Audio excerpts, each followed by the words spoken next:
Welcome back to Vegas. Look at this. This is gorgeous out here. I wish I could cook here all day long, all night long. Wet aged Tomahawk. This thing is 36 ounces. It is huge. It's prime. It is beautiful. When I cut this open, you're going to see the marbling that goes throughout this, and that's what you want. If you're getting a ribeye, if you're getting a tomahawk, you want marbling going throughout this whole steak. I'm going to teach you how to cook it in a reverse sear fashion. You got to make sure you get Sergio's seasoning. It's a proprietary blend. Sergio, lead butcher, he's been there for 3 decades, and this stuff is amazing, and we're going to season our tomahawk with it. Let's get going.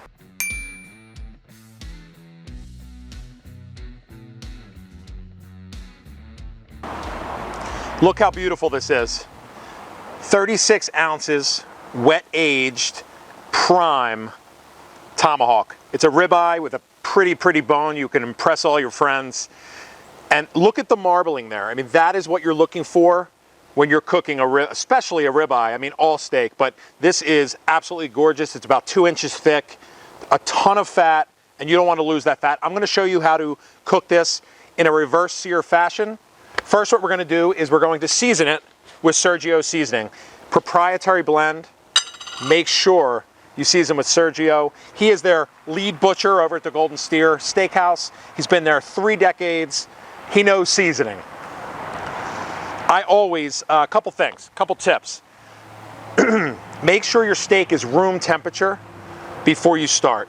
I mean, a steak that is this thick is not easy to get the middle. You're going to get the outside really done and crusty, and then you're going to cut into it. It's going to be raw. So make sure it's room temperature. It's going to help you, especially in this reverse sear fashion.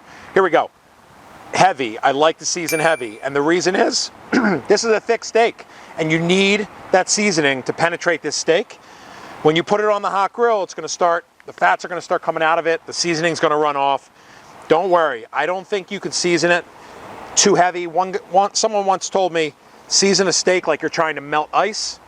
There's not a lot of ice here in Vegas, but we're gonna make that happen. So season it up nice with that Sergio seasoning, and then we'll talk about this reverse sear. So I have a grill over here, right? A beautiful grill with 4 zones.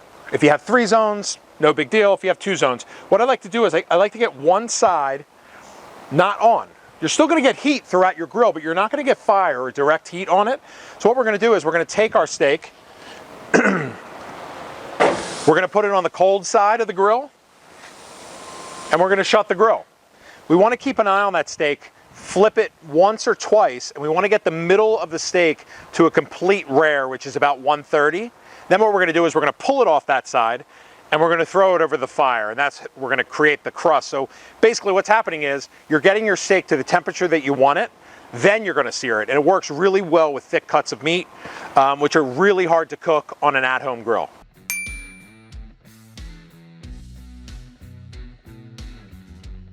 All right, I'm going to pick this up and show it to you now. So like you see how jiggly it is, right? So that's all that beautiful, that fat, prime fat, wet aged.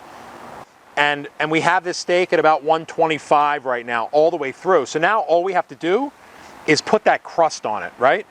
Maybe get it another 5 degrees, put it out, pull it out, let it rest. So I'm going to put it over the hottest fire possible. People always say, like, what temperature should you have your grill at?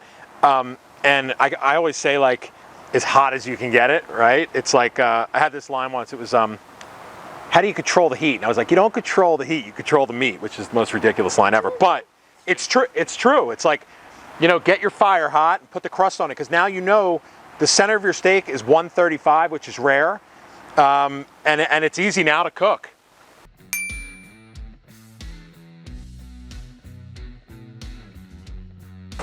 All right, this steak is absolutely perfect here. I mean, look how beautiful that is.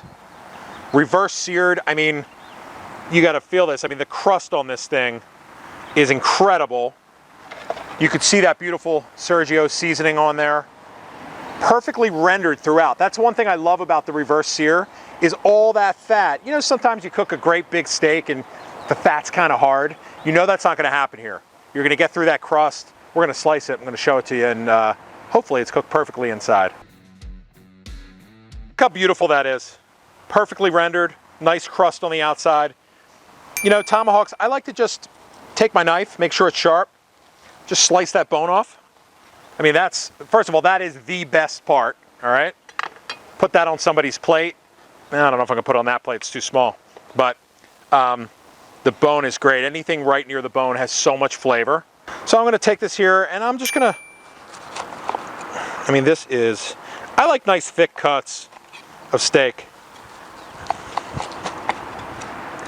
I mean, look at that. Look at that marbling there. I mean, look how beautiful that is. So I'm just gonna put this right on the plate here. I mean, that is a perfect mid-rare. I mean, that's the way you wanna serve a prime, wet-aged, golden steer steak company steak. I'm gonna take this maitre d' butter, which is absolutely great. A ton, you really smell the thyme and the roasted garlic. It's amazing. I love good compound butters. That's just gonna like melt right down into that beautiful steak. I'd also take your Sergio seasoning here and just give it a little finishing dust there.